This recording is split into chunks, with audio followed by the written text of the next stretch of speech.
The huge space station called Nexus Prime floated in the dark between the stars. Inside its crystal halls, 12 different alien races sat around a glowing table. Their faces showed worry and anger. Holographic screens in front of them displayed images of human ships moving through space. Admiral Zethkar was a tall creature with gray skin and 4 arms. He spoke first. The humans said no to our peace offer. They will not give us the planets we want. They keep taking more worlds for themselves. The old alien called Velturus had been alive for thousands of years. His people had helped solve fights between other races for a very long time. He looked at the message from the humans on his screen. Captain Jake Morrison from Earth was very clear. He said humans will not bow down to what they call galactic bullies. They want equal treatment in all space matters. The room became loud with angry sounds. Different aliens made clicking noises, hissing sounds, and electronic beeps. One alien that looked like a walking crystal hit the table hard. They are young and stupid. They only learned to travel between stars 30 years ago. Have the same rights as us. We've been here for thousands of years. Dr. Elena Rodriguez stood alone on a small platform in the corner. She was the only human in the room. The aliens let her watch but would not let her speak. She had asked 3 times to be treated as an equal diplomat. It's time they said no. The council made their choice. All 12 races agreed. The humans had 30 days to leave 8 planets in the outer part of the galaxy.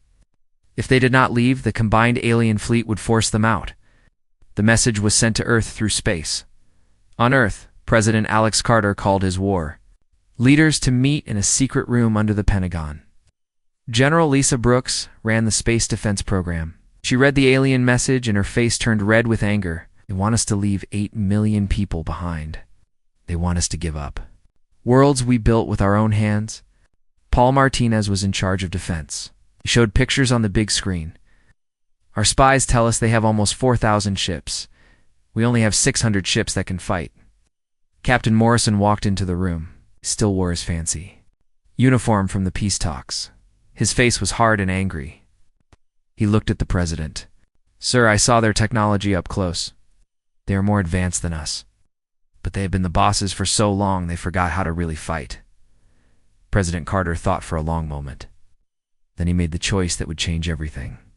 Send our answer to all of them. Tell the council that humans say no. We will not leave our people. We will not bow down to them. If they want our worlds, they will have to fight us for them. The message went to every human colony at the same time. On New Texas, Governor Rick Coleman gathered the local fighters. People who had been farmers and shop owners picked up weapons. On Harmony Station, Commander Beth Sullivan started getting ready for war. All across human space, normal people became soldiers. The aliens had given Earth 30 days. Every human colony began preparing for the fight of their lives. Factories that made farming equipment started making weapons instead. Scientists who studied plants began studying how to blow up alien ships. Children as young as 16 lied about their age to join the military. Captain Morrison traveled from world to world, helping each colony get ready. On New Vegas, he met with mining boss Frank Williams. "I need your people to turn the mining ships into warships," Morrison said. Frank nodded. "My miners know how to work in space. They know how to handle explosives. We can fight." On Kepler Station, Morrison talked to Dr. Nancy Foster, a scientist who studied alien technology. "Can we match their weapons?" he asked. Nancy shook her head. "Not in a fair fight, but humans have never fought fair. We need to be smarter, not stronger." Back on Earth, factories worked day and night. Maria Santos had been making cars before the war started. Now she led a team building new types of space weapons. "We cannot make their fancy energy guns," she told her workers. "But we can make things that go boom real good." Tim Johnson wrote computer programs for video games. Now he helped make smart systems for human ships. "The aliens think in straight lines," he explained to his team. "We need our ships to think like humans." It's crazy and unpredictable. Every human world became a fortress. Asteroid miners moved space rocks to create walls around planets. Farmers used their knowledge of growing things to create food that would last through a long war. Teachers became trainers, showing people how to fight in space. The Alien Council watched these preparations with confusion. Most wars in the galaxy were simple affairs. The stronger side threatened the weaker side. The weaker side surrendered. Fighting rarely lasted more than a few days, but humans were different. They did not seem to understand that they were supposed to lose. Children drew pictures of human ships beating alien ships. Old people told stories about Earth wars where smaller armies beat bigger ones. Everyone seemed to think they could win an impossible fight. Admiral Zethkar studied the human responses from his flagship. They must be insane, he told his officers. Do they not understand basic mathematics? You have more ships, better weapons, superior technology. Second in command, a creature that looked like a walking insect, clicked his agreement. Perhaps they will surrender when they see our full fleet. No sane species would fight such odds. But as the 30 days passed, it became clear that humans were not sane by galactic standards. They kept preparing for war. They kept building weapons. They kept training soldiers. Most strangely of all, they seemed excited about the coming. Fight Captain Morrison returned to Earth on the 29th day. He met with President Carter one last time before the war began. Sir, I have been to every human world. Our people are ready.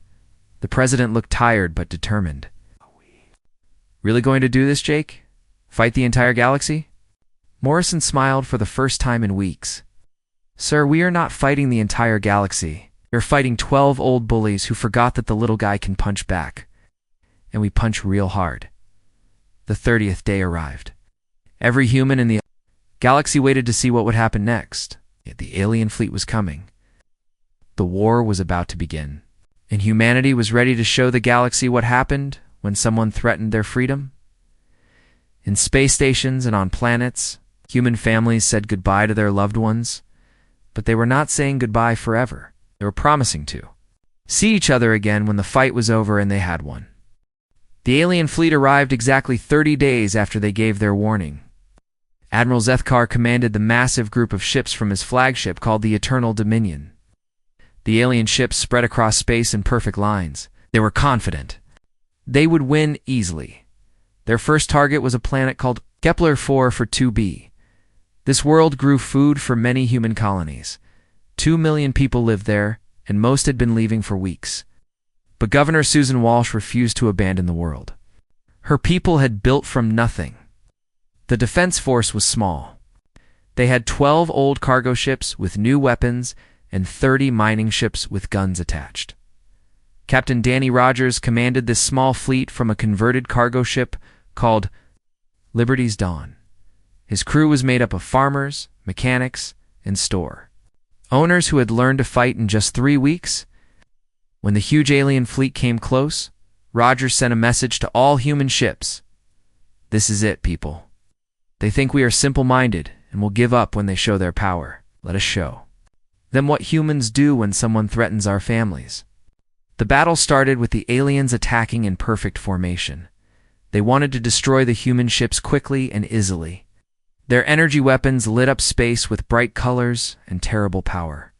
But the humans did not fight like any enemy the aliens had seen before. Instead of meeting the aliens in straight battle lines, the human ships scattered in all directions. They attacked using tricks and surprise. Mining ships hid behind asteroids and jumped out to attack when the aliens came close. Cargo ships dumped loads of metal and rock to create clouds that confused alien sensors. The humans fought dirty. Using every trick they had learned from hundreds of years of war on Earth, Captain Raja saw that his ship was badly damaged and about to die. Pointed it straight at the alien flagship and pushed the engines to full power. His ship crashed into the alien shield generators and exploded. This created a hole that allowed other human ships to concentrate their fire on the flagship. The Eternal Dominion took heavy damage and had to retreat. Admiral Zethkar found himself facing something he never expected, an enemy willing to die. For victory, the news of the Battle of Kepler reached Earth within hours. The humans had lost 11 ships and almost 3,000 people. But they had destroyed 47 alien ships and forced the entire attack fleet to run away. The galaxy was shocked by the impossible human victory. On Earth, the war effort became even stronger. Maria Santos had been a factory worker making cars, while she led a team of engineers designing new weapons. Tim Johnson had written computer programs for games, No, he helped develop smart systems for defense platforms. Every human settlement became a fortress. Every citizen became a soldier. The aliens regrouped and attacked 5 human worlds at the same time. But each attack met the same desperate creative resistance. Humans used everything from nuclear mines to ramming attacks. They turned their lack of advanced technology into unpredictable fighting superiority. On New Vegas, mining boss Frank Williams led his workers in a battle against alien ground forces. The miners used their digging equipment as weapons. They created underground tunnels that let them attack the aliens from below. When the aliens tried to use their energy weapons in the tunnels, the miners collapsed the tunnels on top of them. Dr. Nancy Foster worked day and night to understand alien technology. When human forces captured damaged alien weapons, she figured out how they worked. Their weapons are more powerful than ours, she told Captain Morrison. But they need a lot of energy. If we can cut their power, their weapons become useless. This discovery led to new human tactics. Small human ships would get close to alien vessels and attach devices that drain their power. The aliens found their superweapons shutting down at the worst possible moments. On Harmony Station, Commander Beth Sullivan faced an alien boarding party. The aliens were larger and stronger than humans. Their technology was better. But when they tried to take control of the station, they discovered that humans had prepared for this too. The station's corridors had been changed into a maze of traps and ambushes. Human defenders used their knowledge of the station's layout to attack from hidden positions. When the aliens tried to use their advanced armor, they found that humans had filled the air with metal dust that got into their equipment and made it fail. The alien boarding party was defeated, but the cost was high. Half of the station's defenders were killed or wounded. Commander Sullivan herself was badly injured, but kept fighting until the last alien was defeated. After 6 months of war, something strange began to happen. Other alien species that were not part of the council started asking questions. They watched humans fight impossible odds and win. They saw human determination and sacrifice. Some began to wonder if the council was really as powerful as they claimed. On the neutral world of Centauri Prime, alien merchants talked in quiet voices about the war. The humans should have been defeated in days, said one trader. They keep winning battles they should lose. Another merchant nodded. I heard they attacked a council supply convoy with nothing but mining ships. They captured enough weapons to arm 3 colonies. The most surprising thing was how humans treated prisoners and refugees. When human forces captured alien soldiers, they gave them medical care and good food. When alien civilians were caught in battle zones, humans helped them escape to safety. This was not how the Council usually fought wars Captain Morrison led. A rescue mission to save alien civilians trapped on a world caught between human and Council forces. His ships took heavy damage fighting through Council patrols, but they saved over 10,000 alien families. The rescued aliens told stories about human kindness that spread throughout. Neutral space, the Galactic Council faced something they had never encountered before. Their quick police action had become a long, grinding war against an enemy that refused to follow normal military rules. Worse, other smaller species were beginning to question the Council's authority as news of human victories spread through the galaxy. Admiral Zethkar called an emergency meeting of Council military leaders. How are they doing this? He demanded. Our technology is superior. Our numbers are greater. Our experience spans millennia. His officers had no good answers. Humans seemed to break every rule of galactic warfare. They used civilian ships as warships. They turned mining equipment into weapons. They treated every battle like it was the last battle they would ever fight. The war that was supposed to last days had been going for months. The humans were not just surviving, they were learning, adapting, and getting stronger. For the first time in thousands of years, the Galactic Council began to worry that they might actually lose a war. The war had been going for 2 years, when Captain Nick Thompson made a discovery that changed everything. His small scout ship was exploring deep space when he found something horrible. In the Vega system, which was supposed to be neutral territory, there was a massive alien shipyard. But this was not a normal factory. The facility was using slaves from many different species to build ships. Captain Thompson watched through his ship's cameras as reptile-like aliens called Sithkai were forced to work in poisonous environments. Water-breathing creatures called Murtani labored underwater without proper protection. Dozens of other species were treated like tools instead of living beings. Thompson recorded everything he saw and sent the evidence back to human space immediately. The footage spread through every human colony like fire. Dr. Emma Stone, who had become humanity's main war reporter, broadcast the evidence to every civilized world in the galaxy. The alien footage showed terrible things. Alien workers who collapsed from exhaustion were left to die. Children of conquered species were taken from their families and forced to work. The conditions were so bad that thousands died every day, and the Council simply replaced them with more slaves. The Galactic Council's image as peaceful leaders crumbled overnight. Species that had stayed neutral suddenly began to worry they might be next on the Council's list for conquest. The propaganda war became as important as the shooting. War. Admiral Karen Mitchell now commanded the human fleet. She was a tough woman who had been a cargo ship captain before the war. When she saw the evidence of the slave camps, she authorized Operation Exodus. Human strike forces began attacking the camps and freeing the prisoners. The first rescue mission was led by Captain Bobby Chen, who had been a police officer on Earth before joining the military. His ships attacked a slave facility on the moon of Rigel 7. The facility was guarded by Council warships. But Chen's forces used their usual tactics of surprise and sacrifice. "We go in fast and hard," Chen told his pilots. "Get the prisoners out. Everything else is secondary." The battle was fierce. Chen lost half his ships breaking through the Council defenses. But when the human soldiers entered the slave facility, they found over 50,000 aliens from 12 different species. Many were so weak they could barely walk. Human medics worked around the clock to save the rescued slaves. Soldiers gave their own food rations to starving prisoners. Engineers used their repair skills to help aliens who had been injured by dangerous work. One of the rescued aliens was a female Murtani named Kithara. I had been a teacher on her home world before.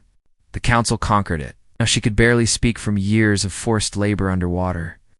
When human doctors saved her life, I asked through a translator why they had risked so much for aliens they did not know, Captain. Chen sat beside her hospital bed and answered simply, "Because it was the right thing to do." The rescued aliens were taken to neutral worlds where they could tell their stories. The tales they told shocked even battle-hardened reporters. They spoke of systematic oppression, forced labor, and cultural genocide that had been hidden from the galaxy for generations. On the liberated world of Proxima Centauri 3, Kithara spoke to a gathering of freed aliens and human soldiers. Her words were translated and broadcast across the galaxy. Humans asked for nothing but our freedom. They fight not for conquest, but for the right of all beings to choose their own destiny. The Council faced its first major betrayal when the Zephyrian Republic withdrew from the Alliance and declared neutrality. The Zephyrians had always been uncomfortable with the Council's methods, but the slave evidence was too much.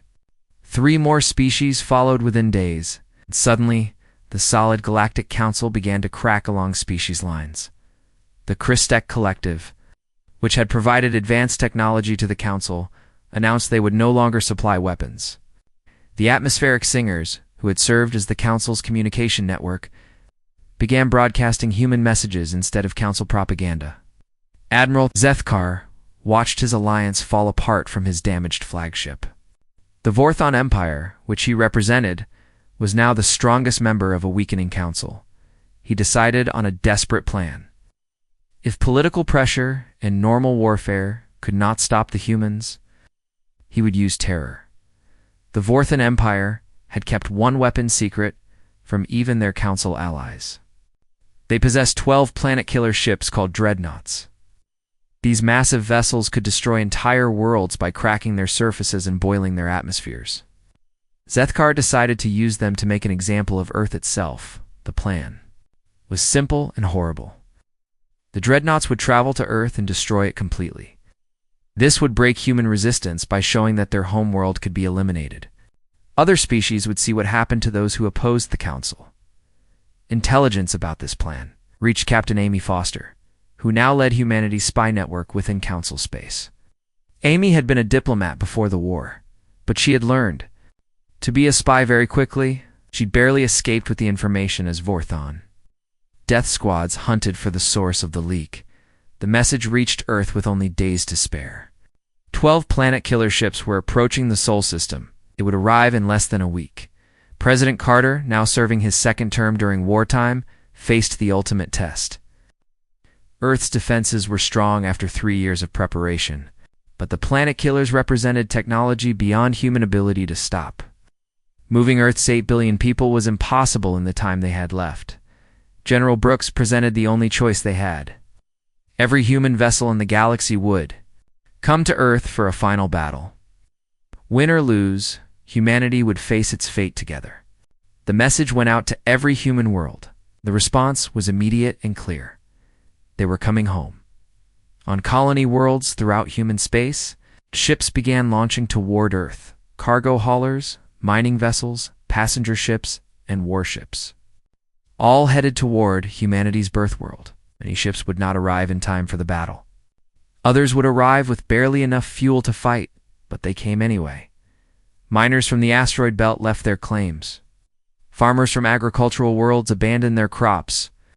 Scientists from research stations packed their most important data and joined the fleet heading home. The galaxy watched as humanity prepared for what many believed would be their final battle. Some alien species quietly hoped the humans would win. Others feared what would happen if the Council's ultimate weapons succeeded. In neutral space, former slaves like Cathera gathered to watch the news broadcasts. If the humans lost this battle, the hope for freedom they had brought might die with them. But if humanity could somehow win against impossible odds one more time, perhaps the galaxy could truly change. The fate of every free being in the galaxy now depended on a single battle around a small yellow star.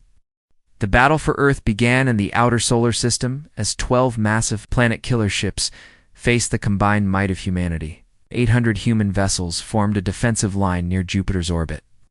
The ships ranged from powerful battleships to converted civilian craft. Every ship carried volunteers who knew they were fighting for the survival of their species.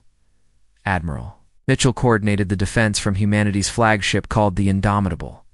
Her fleet included not just human vessels but ships crewed by liberated aliens who chose to fight alongside their saviors. The water-breathing Murtani worked alongside humans in sealed compartments.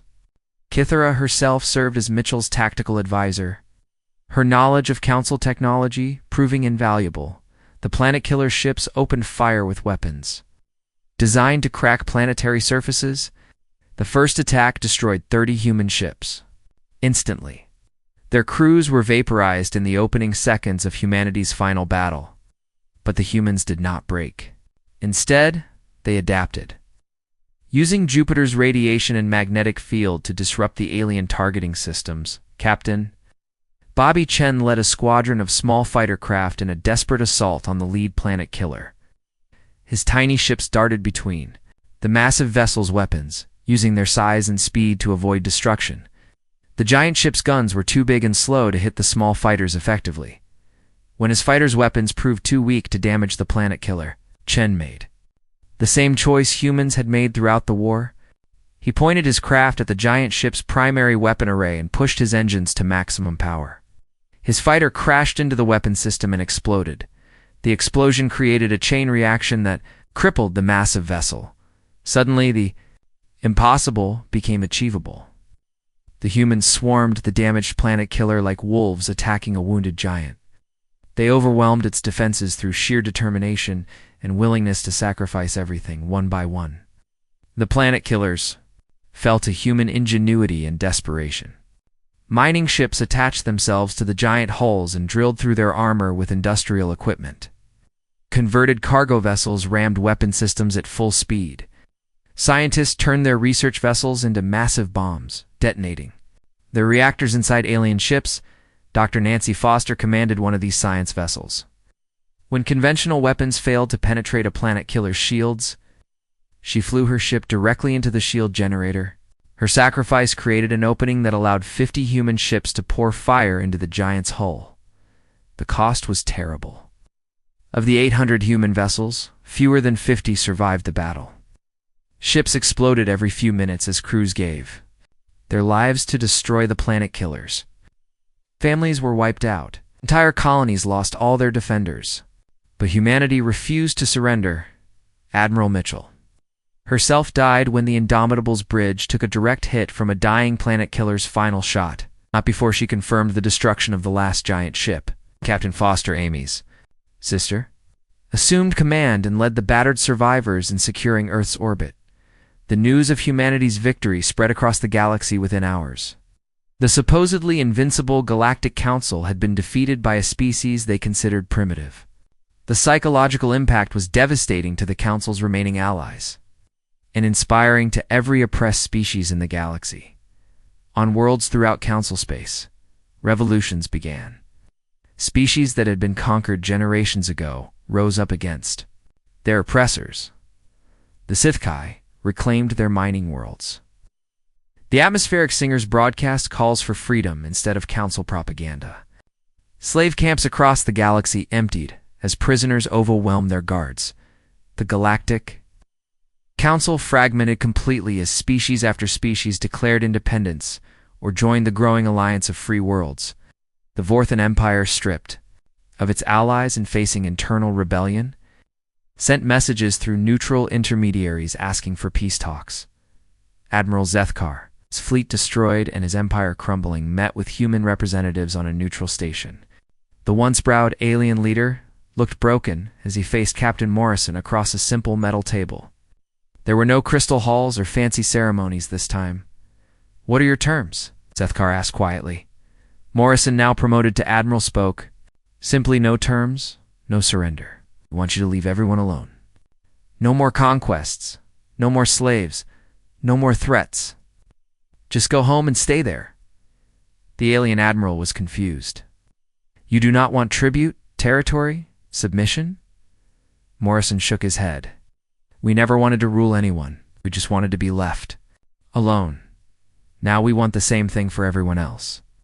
2 years later, Captain Foster, now Admiral Foster, stood on the observation deck of Harmony Station as representatives from 47 species signed the Charter of Free Worlds.